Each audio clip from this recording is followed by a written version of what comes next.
Hey, welcome back to my channel. I'm April, and this channel is specifically set up for the purpose of encouraging women who suffer from self abandonment to rediscover their purpose, their power, and their flow. And today I'm talking about self doubt and doubting your purpose. And the reason why I'm talking about this today is because this is just where I am. I made the decision to do 3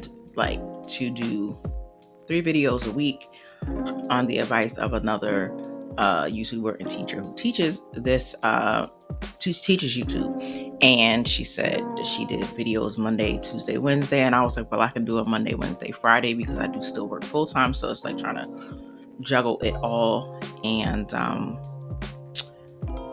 said, I'm going to do that. And for the last couple of weeks, I have just not, I have been just in this place of doubt of, is this the right thing? Is this what am I doing? Right? I know, what am I doing? And,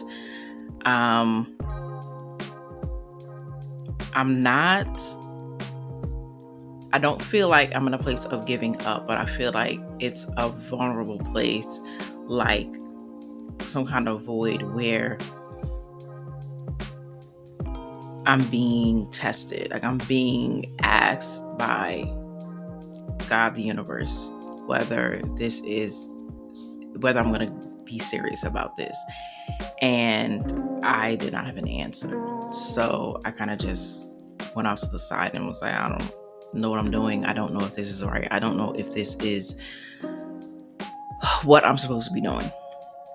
And I think we get like that when we are on a path or working on something, working on getting on the path, and a lot of doubt comes up, especially around, is this the right thing? And for a lot of reasons, because we have bills to pay, right? I have 5 children. 2 of them are adults, but if you have kids, you know that means absolutely nothing. They don't stop needing you just because they turn 18. That's not how that works. And I mean, low-key, I'm glad it don't work like that because I love my children. I love being a mom. So let's do this.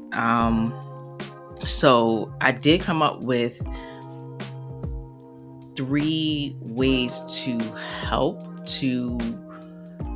you deal with the self-doubt. I help you to move through it, because I think that's what it's always about, especially with our emotions and just things that we go through internally, is the moving through it and getting over it. And the first thing that I think would help you and I both to deal with the self-doubt is normalizing, right? Normalizing is one of the biggest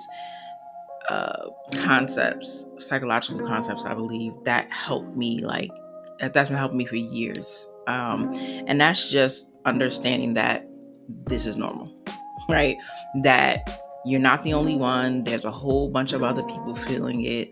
If you don't like to think of it as a group thing, as like all of these people are also going through this, think about that there is at least one other person in this world that is probably dealing with what you are dealing with, as far as doubting yourself, doubting your purpose.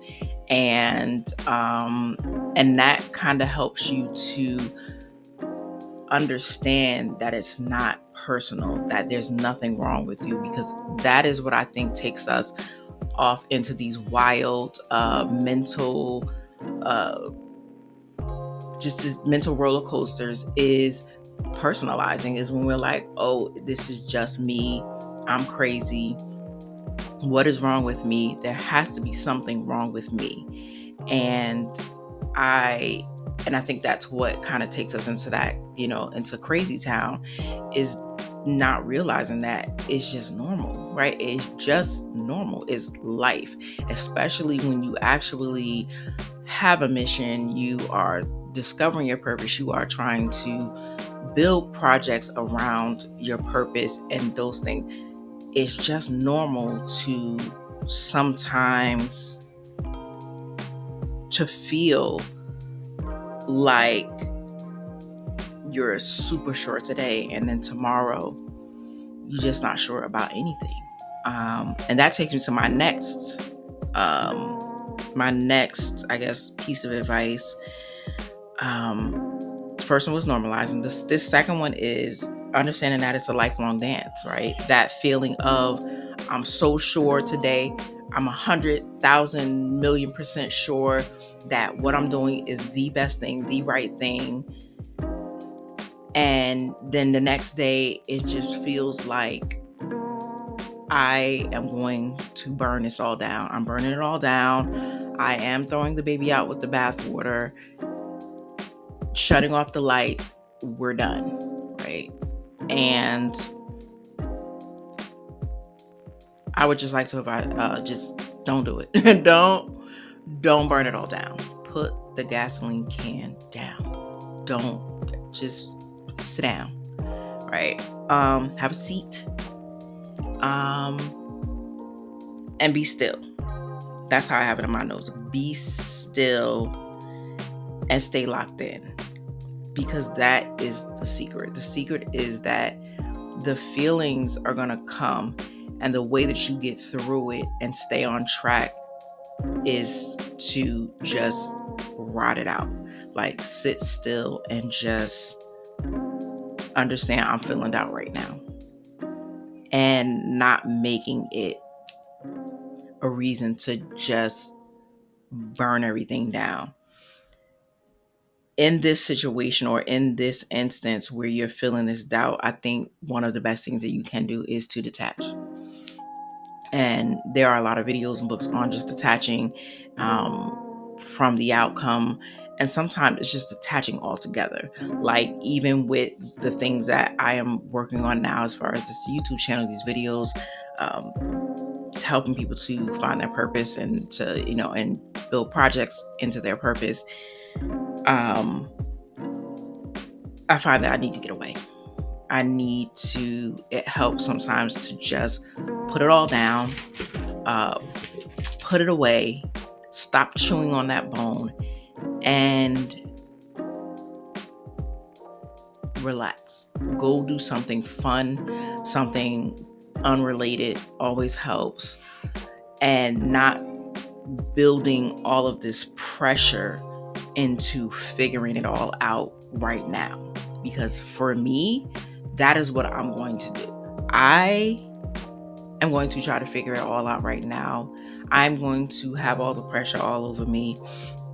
And then I'm going to start to get into a heavy self-doubt. Like, okay, that's where you go into the place where you're like, I don't even know if this is right, because I can't figure it out. I don't have the answers that I need. I can't figure this out. So this has to be wrong.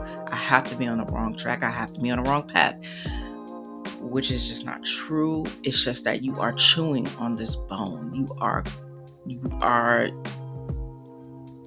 Your seriousness and your heavy pressure on yourself is not going to make things clearer, and it's not going to get you there faster.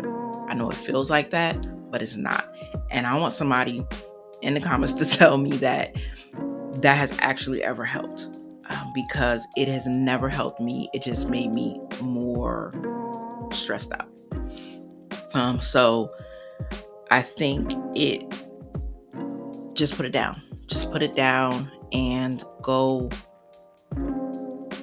detach. Just detach from all of the stuff for right now, and give yourself a day, a week, an hour to just not try to figure it out.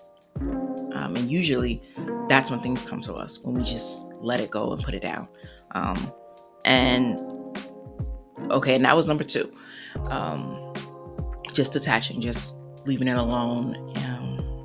And number 3 is self-reflection. And this is really looking at what you have been doing when working on these things or being on this path, and really reflecting on how you are showing up and your behavior, because sometimes that's it. Sometimes it's not the thing. Sometimes it's us, right? And okay, a lot of the times it's us, but for me, it's me not doing the things that I feel like I'm being led to do. Like I have these pulls into this direction and I don't follow it.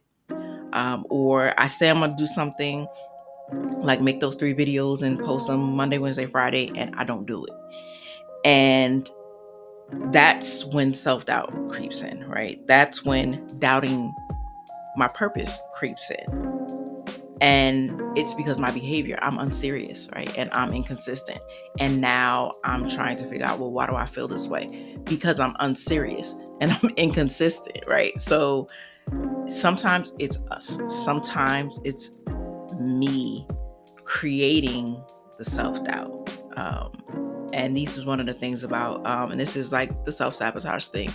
And so some self-reflection, right? Looking at how you are showing up, and maybe it's you not giving what you need to give, so you're not getting what you need to get. So, and the last thing is, I just wanted to make a book recommendation, especially when it comes to self-doubt, overthinking, and things like that. And it's called Don't Believe Everything You Think, by Joseph Nugent. I forget how you say it. Yeah. I'm going to put the book up here and you can just kind of just go get it.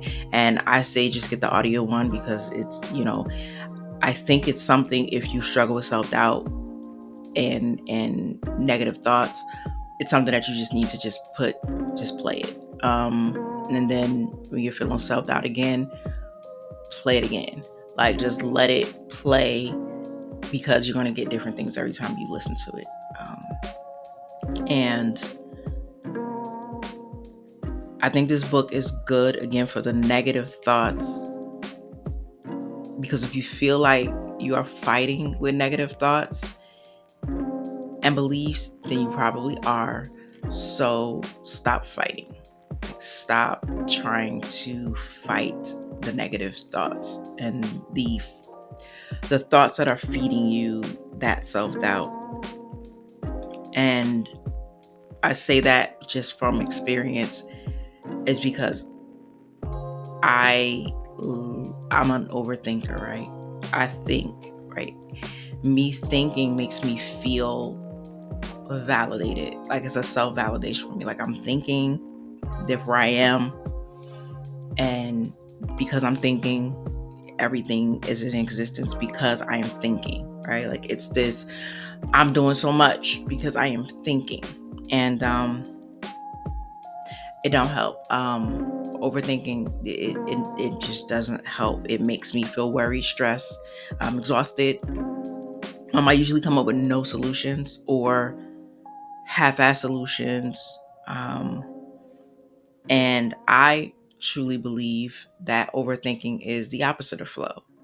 Because it's like I'm deliberately, or it feels like I'm deliberately getting in the way of free ideas, free solutions, and people that's going to help me. Because I'm trying to think about what I should be doing next or what should be happening. And this just does not work. It doesn't work. So I did gather some. Oh, wait, and here's what I had in my notes. That overthinking is fear. That's number one. It's just fear. Even though I think I am, because I'm thinking about it and I'm like tossing all these ideas around, I feel like I'm doing something and I'm productive. It's literally just fear of not being enough, right? That's all it really is. And it's trying to think myself into being enough. And again, this doesn't work. And about the book, Don't Believe Everything You Think, I did pull three of the main ideas from it to help with self-doubt. And the first one is to challenge your thoughts. Don't assume just because I think it is true or just because I think it actually means something. And I would like to add that with the thinking that it's meaningful or true, you really have to think about the origin of your thoughts. And that is what's scary about believing everything that you think. Because if you really think about where some of these thoughts came from, past hurts, pains, family members, generational curses, some of this stuff, like, it's fake news. Not only is it old news, it's fake news. It was fake news when it was created, and even now deep into your 30s and 40s it's still fake news, right? And it's still not true. And so that is the scary part about believing everything that you think, because of where the thoughts originated. And if they're not new thoughts based on a new identity that you're creating for yourself, then they are probably very, very harmful. So challenge those thoughts. And just don't assume that they actually mean anything. It might just be thoughts from some trashy part of your life or trashy part of your ancestral, past. So yeah, don't trust them. And then the next one is practicing mindfulness, right? And not being emotionally attached to your thoughts. Like, I think that's one of the things that the book helped me with, is not only do I challenge my thoughts, right? Where I'm like, well, where did that come from? I'm also seeing the thoughts as things, right? For me, like, it's like water bottle is a thing. I don't look at this water bottle and because it's in my hand, I'm emotional about the fact that there's almost none left, right? Like something like that. And that sometimes we have a thought and then it sends us into anxiety, panic, self-doubt. It creates all of these emotions. And it's like, well, what if you just have the thought and you view it as a thing? Oh, look at that thought. That's weird, or that's funny, or that could be scary if I actually believed it, right? So it's treating your thoughts as not your own or a reason to be emotionally invested in it. It's just a thought. And just as quickly as you can think it, you can unthink it. Or just as quickly as you can think it, you can reassure yourself in some other way. Like you think something like, I'm not gonna have I don't know my purpose. You can change it to something like, I'm figuring this out, right? Or you can believe that I'm already living in my purpose and it's being revealed to me every day, something like that. So it's, again, seeing those thoughts as separate from you. I am not my thoughts is one of the affirmations that I sometimes use. I'm not my thoughts. Everything I think is not me. They're thought. They are separate from me, right? And that means if they're separate from me, then just like this water bottle, I could just throw it in the garbage because it's not me. And it's just practicing mindfulness and detaching from those thoughts, especially negative ones. And the last one is that if you are fearful, right, and self-absorbed, and it's always the you show going on in your head, then your ego is probably running the show.